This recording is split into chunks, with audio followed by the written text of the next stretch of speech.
හයි good මෝනිං කොහොමද ඔයාලට ඔන්න ඉතිං අවුරුද්ධකටත් වැඩි නිවාඩුවකට පස්සේ මං ආයෝලව අම්ම වෙන්න ඇවිල්ලා ඉන්නවා. ඉතිං මේ අවුරුද්ධ ඇතුළේ මගේ ජීවිතේ ගොඩාක් දේවල් වෙනස් වුණා. ඒ ටික අපි ටිමින් කතා කරමුකෝ. ඉස්සෙල්ලා මේක බලන්නකෝ.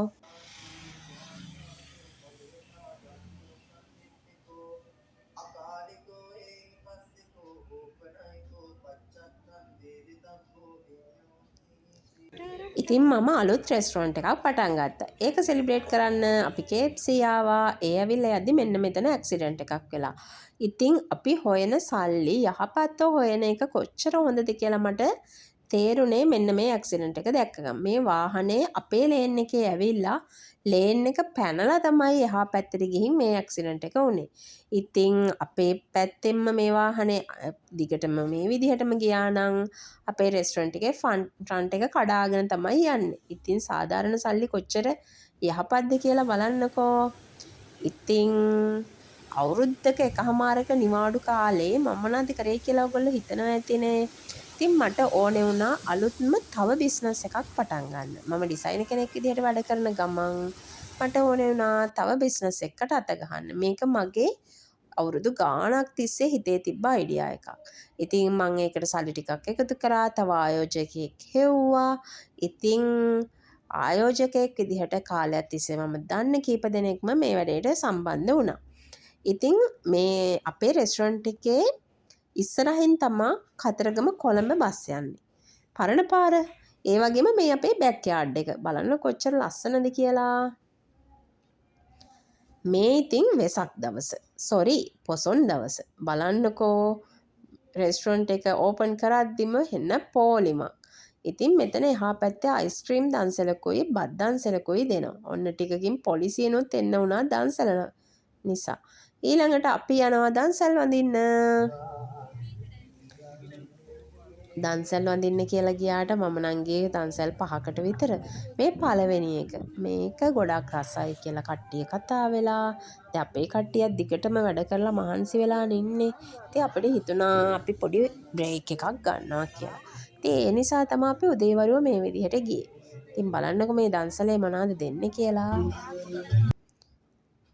යෝගට් එකක් හම්බෙනවා ඉස්සරලාම.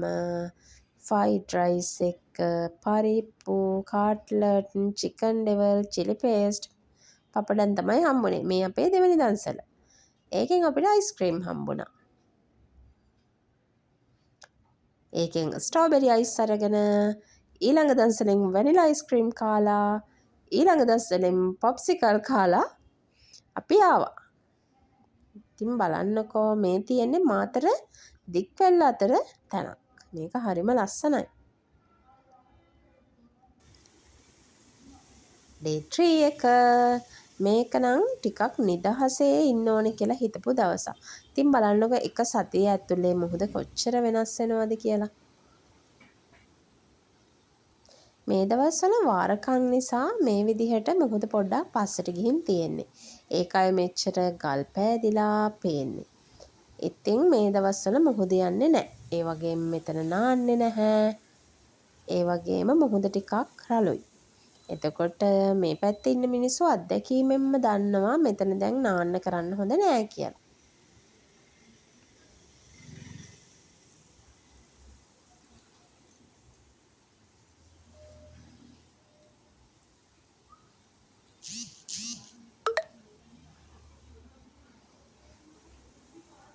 බලන්නකෝ අද නම් හරිම පැහැදිලි දවසක්. හොඳට අවුව වැටිලා වලාකුළුත් එක්ක හොඳ ක්ලයිමේට් එකක් තියෙනවා. ඉතින් ඊට පස්සේ මට හිතුණා අද පොඩ්ඩක් මෝර්නින් වෝක් එකක් දාන්න ඕනේ බීච් එකේ කියලා. යන්කෝ මාත් එක්ක මේ දවසේ වතුර මාරම පැහැදිලි. ඉතින් බලන්නකෝ මොහොත කොච්චර පිටිපස්සට ගිහිල්ලාද කියලා. මේ ගල් වලින් හැම වෙලේම වැහිලා තියෙන තැන් තමයි තියෙන්නේ. අද නම් බලන්නකෝ වතුර හරිම පැහැදිලි. ඉතින් මම පොඩක් වෝක් එකක් දාලා එහෙම්මම නාලම යනවා කියලා හිතුණා.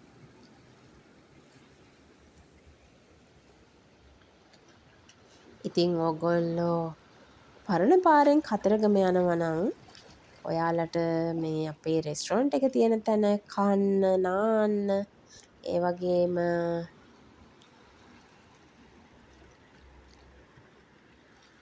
පොඩි බීච් පාටි එකක් දාන්න එහෙම පුළුවන්. ඔන්න බලන්නකෝ මට යාළුවෙක් හම්බෙනවා තව ටිකකින්. කම්මැලිකමේ ඇවිල්ලා යා මාව දැක්කට පස්සේ දැක්කනේ.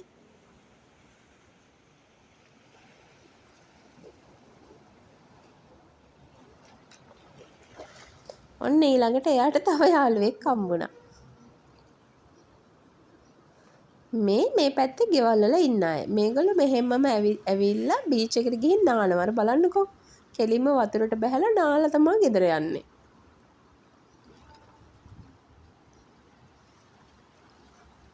අද හරිම ලස්සන දවසක්. ඒ වගේම මෙන්න මෙතන ඔරු තියෙනවා. අපිට මෙතන පොඩි පාටි එකක් දාන්න. ඒ වගේම පොඩ්ඩක් වාඩි වෙලා ඉන්න. පික්නික් එකකට වගේ හොඳට ගැලපෙනවානේ. මං ඉස්සරහා වීඩියෝ වල මං ඔතන පික්නික් එකක් කරන්නම්කෝ.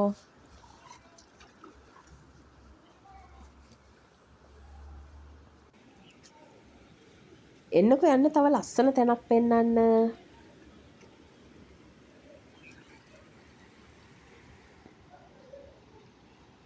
මෙතන පොඩි අයට නාන්න පුළුවන් විදිහට පොඩි නැචරල් පූල් එකක් වගේ හැදිලා තියෙන්නේ.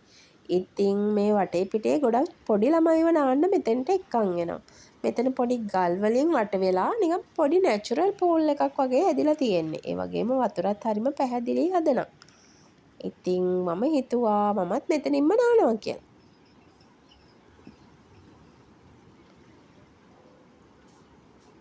ඊළඟට ඔන්න ඉතින් හැම උදේකම මම ගන්න ඕනේ තයිරොක්සින්. ඉතින් දැන් මම බොන්නේ තයිරොක්සින් මිලිග්‍රෑම් 100.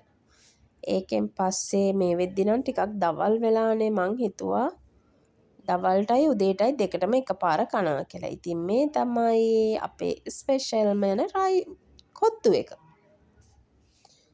ඊළඟට අද අපි යනවා තවත් වැදගත් වැඩකට.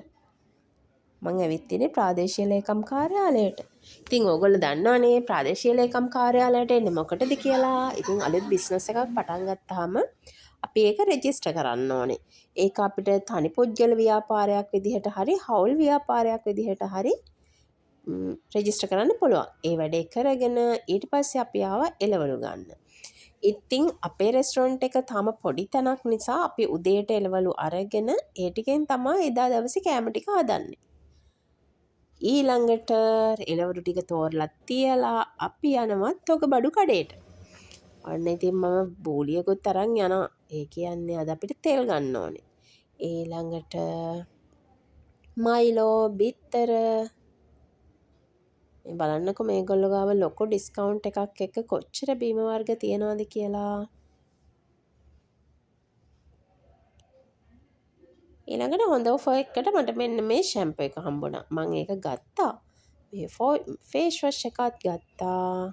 ඊළඟට තක්කාලි සෝස්, සෝයා සෝස්, පිටි වර්ග අපිට ඕනේ ඔක්කොම ටික අරගෙන අපි යනවා දැන් මෙතනින් ඉෂුව කරන්නේ නැති තව තැනකින් ඉෂුව කරන බඩු වර්ගයක් තියෙනවා. ඒ ටික ගන්න.